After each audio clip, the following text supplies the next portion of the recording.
The world's most expensive NFT sold for $69.3 million. What I'm trying to say here is, yes, you should definitely be selling digital products in your store. Digital products are amazing because they have a low entry barrier and super easy logistics, meaning less heavy lifting for you.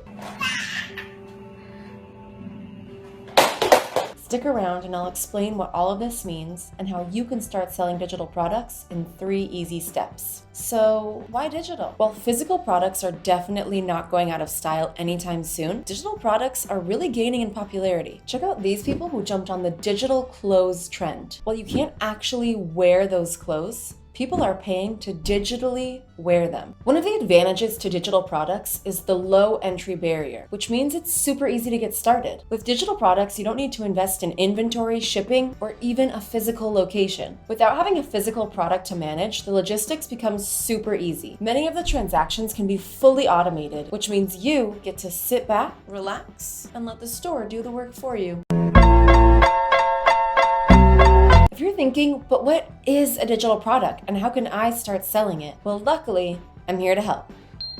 There are many different ways to make a profit from digital products. Take PDFs or ebooks. Are you a master of Minecraft? Or maybe you have the world's best cookie recipe. You can turn that knowledge into marketable online material. You can offer people exclusive content like online guides, subscription emails, or even a novel. Another popular digital product is digital art. Remember that $69 million NFT? Creating digital art is a great way to get creative without the expense of physical supplies. Plus, it's a great way to monetize your skills. Some other great digital products include apps, software, digital subscriptions, and even templates. If you're a whiz at editing Instagram photos, monetize it. Create exclusive photo templates that people can purchase online. This is super marketable. All you need are some great Instagram photos to showcase your filter and some followers who want to achieve the same look.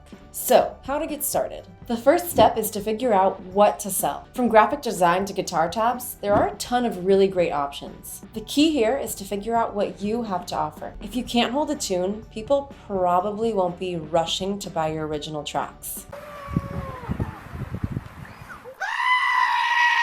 You're going to need some brand credibility before you start monetizing your products. For example, if you're a guitar teacher, one great way to start is uploading some of your videos for free. That way your followers can get a taste of your style before they make a purchase. If people like what they see, then they can purchase or subscribe so they can get more exclusive content. Just remember, don't be a jerk.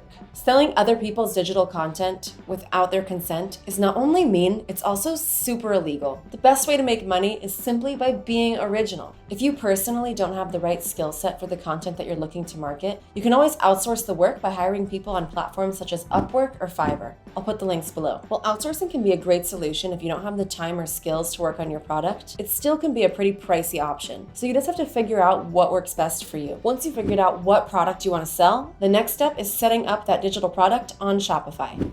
Okay, so if you already have your Shopify store up and running, then the first thing that you're going to do is head over here to the Products tab. And now once you're here in Products tab, then you need to add your product.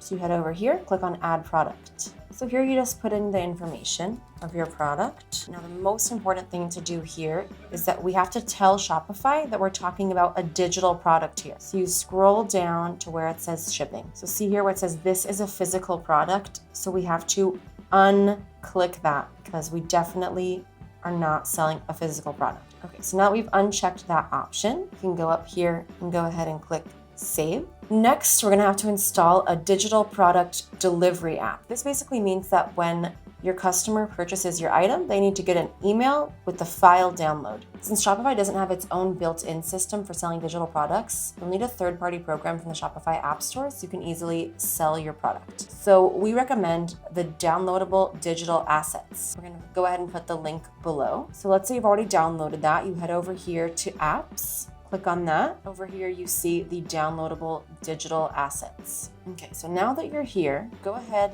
and click on the Assets tab. And now you're going to go and upload new assets right over here. And right here, you have a tab to upload your files. So let's say you've uploaded your files and it's in the system. It says once you have uploaded assets, don't forget to attach the asset to the product. So what this means is you've basically stocked your online inventory and now you need to attach it to the actual product that you're selling. So go ahead and click on View Products. find the product that you just put in, and now you need to search for your assets, click on the file, and go ahead and click attach. So there you have it. Now we've successfully attached our asset to our product. So once you have everything set up, when a person purchases a product that has a file attached to it, they'll receive a digital download email. Okay, so at this point, I'm guessing you're like super ready and excited to start making money from your awesome digital product. This is my little friendly reminder to test your product. You need to make sure that things are running smoothly so your customers have the best possible experience. There are several ways you can test your product. So you can either set Shopify payments to test mode, which allows you to make fake transactions, or you can set the discount code to 100%. If for some reason you're not getting that checkout email or digital download, make sure you check your spam folder. If it did make its way into your spam folder, make sure that you right-click it and mark it as not spam. Always tell your customers to check their spam folders too. Last but not least, marketing. This may be super obvious, but customers can't buy something from your store if they don't know that it exists. You have to get the word out. Hype up your product. Get people